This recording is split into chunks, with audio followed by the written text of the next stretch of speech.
Well, several at the moment, John. I guess affordability is probably number one on the list. Yeah. Certainly the values in Perth property have increased tremendously over the last few years, and that's certainly sort of stressing a number of people. So we're looking at everything we do in terms of development, looking at costs, looking at the product offering, making sure that we can get price points to where people can afford. Other issues, the economy is very strong, holding on to good staff, getting things constructed on time and in budget is also a challenge. There's a huge amount of capital works that the government's about to kick off, and that's going to be competing for scarce resources. So that's going to put more pressure on pricing and will ultimately flow through to affordability. Victorian property market's in a very different state at the moment.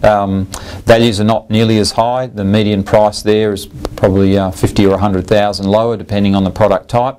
There's a lot of population growth there, and the market's very buoyant. So the market there is probably where we were in Perth 12 months ago. And for us as a company, the challenge is to get our projects to market in what are buoyant times. So we're fortunate to have our first project there, Williams Landing, kicked off last month, and the other two we hope to be there shortly behind. Well, at the moment, interest rates are clearly gone up several times in the last 6 months. There's the potential for them to go up again. So that's putting a lot of people, making them sit on the sidelines, and there's a lot of uncertainty there. I think the sooner that we can sort of hear some calming words from the Reserve Bank that we've peaked, and that the bias is now is going to move to out of the tightening phase and into one of rates reducing, then that'll free up our purchases. Well, the differences between the Perth and Melbourne markets, they're in different stages of the property cycle. In Perth, the market has cooled, affordability's become an issue. So for us, the marketing message has to be focused on affordability, on making sure people are comfortable that it's a good investment. There is more product around, and people are taking their time. They're shopping around, so we've got to make sure that that the message is clear, that what we're offering is competitive, is good value for money, that we've got all the features that people are looking for, and that both from an affordability and sustainability perspective, that what we're offering there is what the market is looking for. In Melbourne, things are a little more relaxed there in terms of affordability.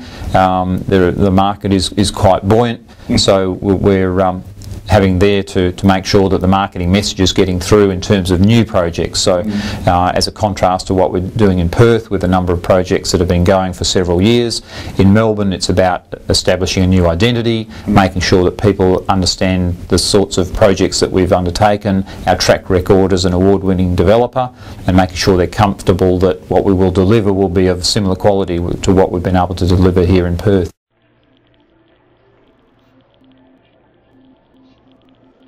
It's been more challenging moving into Victoria than I first thought. Certainly it takes a while to build a reputation and establish your credentials.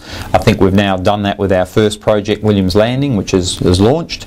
Building a team, obviously getting good staff, getting good consultants, and building relationships with councils and government takes time. It's not something that you can do overnight. So we've been at that for a number of years now, and I think we're at that position where people are starting to recognise that we do deliver good quality product, that we'll meet the various sort of objectives that have been put forward by both councils and government, and starting to get an acknowledgement by the local communities of who we are and the sorts of things that we're going to be doing in the next couple of years.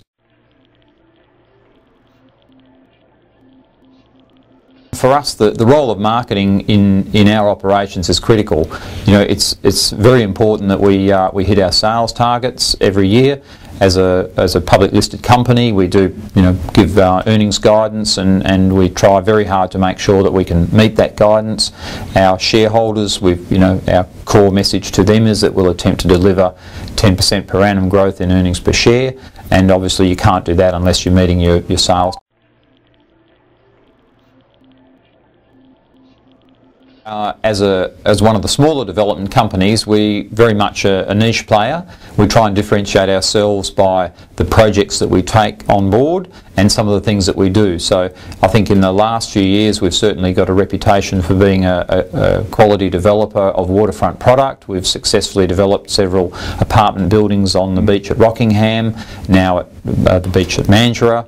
We're doing a number of canal developments, both land and built form. So you know they're not run-of-the-mill, they're special products, and I think we've got a good reputation now based on what we've delivered there. We've adopted Green Smart on a number of our projects, and you know, I think sustainability and affordability are two themes that we're spending a lot of time on. They're near and dear to many people's hearts. So you know, I think the type of product and the message that we put out are what distinguishes us from other developers.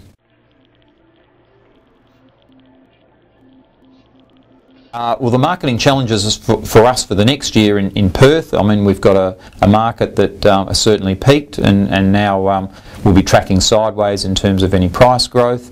I think the fundamentals are still positive. We've still got population growth. We've still got strong wages growth. So, you know, for me, I think Perth is just sort of taking time to catch breath, but we'll be sort of back onto a growth phase in 2009. In Melbourne, for us, it's making sure timely delivery of the projects that we've committed to, making sure we can deliver the same quality that we've been able to deliver in Perth, in Melbourne, and make sure that we can build a reputation that then allows us to expand in Melbourne and take further projects on.